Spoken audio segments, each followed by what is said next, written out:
आज हम सबअरैक्नॉइड हेमरेज के इलाज के बारे में बताएंगे। सबअरैक्नॉइड हेमरेज ब्रेन के चारों तरफ जो कवरिंग है उसमें ब्लीडिंग के कारण से होता है, जिस वजह से जान का खतरा हो सकता है। 4 में से 1 व्यक्ति जिनको सबअरैक्नॉइड हेमरेज होता है, उनकी अस्पताल पहुंचने से पहले ही मृत्यु हो जाती है।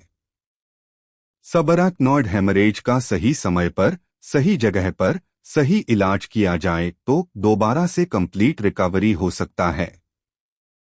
इसमें पहले 3 हफ्ते काफी महत्वपूर्ण होते हैं। सबअरैक्नॉइड हेमरेज उपचार में सबसे महत्वपूर्ण है। जहां से एन्यूरिज्म रैप्चर हुआ है, उसे सील करना। ट्रीटमेंट में सबसे पहले ब्रेन का एंजियोग्राफी किया जाता है, जिसे मेडिकल टर्म में डिजिटल सबट्रैक्शन एंजियोग्राफी (DSA) कहा जाता है। DSA करने के बाद एन्यूरिज्म का स्थान, आकार और आकृति का पता चलता है।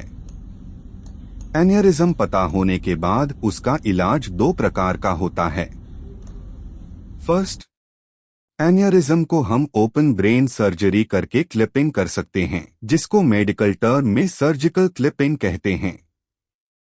सेकंड, दूसरा तरीका है जिस तरह से एंजियोग्राफी किया है उसी तरह से नसों के जरिए ब्रेन की नसों तक पहुंचकर एन्यूरिज्म को सील कर सकते हैं। इसी को एंडोवस्कुलर एन्यूरिज्म कॉइलिंग कहा जाता है, जो काफी इफेक्टिव है और एडवांस सेंटर में किया जाता है। ये कोई ओपन ब्रेन सर्जरी नहीं है। इसमें हम हाथ या पैर की धमनी से ब्रेन तक पहुंच जाते हैं और जो एन्यूरिज्म रैप्चर हुआ है उसे सील कर देते हैं। इसमें जैसा कि हमने बताया, पहले DSA करके एन्यूरिज्म का जगह, आकार और मोर्फोलॉजी देखने के बाद उसके ऊपर निर्भर करके हमें सिंपल कॉलिंग करना है, बलून असिस्टेड कॉलिंग करना है, स्टेंट असिस्टेड कॉलिंग करना है, फ्लो डाइवर्टर डालना है या इंटरसेक्युलर डिवाइस डालना है, उसका निर्णय लिया जाता है। सिंपल कॉलिंग मतलब जिसमें एन्यूरिज्म का मुंह काफी छोटा है, उसमें सिंपल कॉलिंग करके उसे सील किया जाता है। जब किसी व्यक्ति में एन्यूरिज्म का मुंह चौड़ा हो जाता है तो उसमें सिंपल कॉलिंग होने से कॉइल नीचे गिर के धमनी को ब्लॉक कर सकता है। इस तरह की स्थिति में हम बलून असिस्टेड कॉलिंग या स्टेंट असिस्टेड कॉलिंग कर सकते हैं।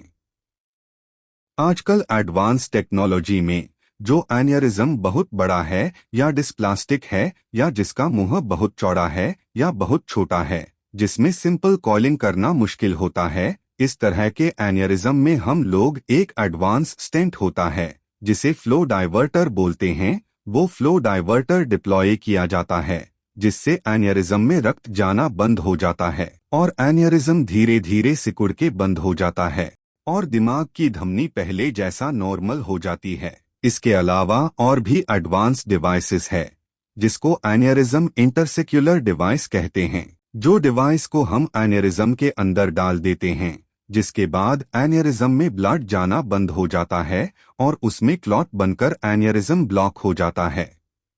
आजकल latest technology and advance devices उपलब्ध हैं, उसके सहारे ब्रेन के छोटे छोटे नसों में भी कोई एन्यूरिज्म रैप्चर होता है तो उसका एंडोवस्कुलर तरीके से ओपन सर्जरी ना करके उस एन्यूरिज्म को प्रभावी ढंग से सील किया जा सकता है।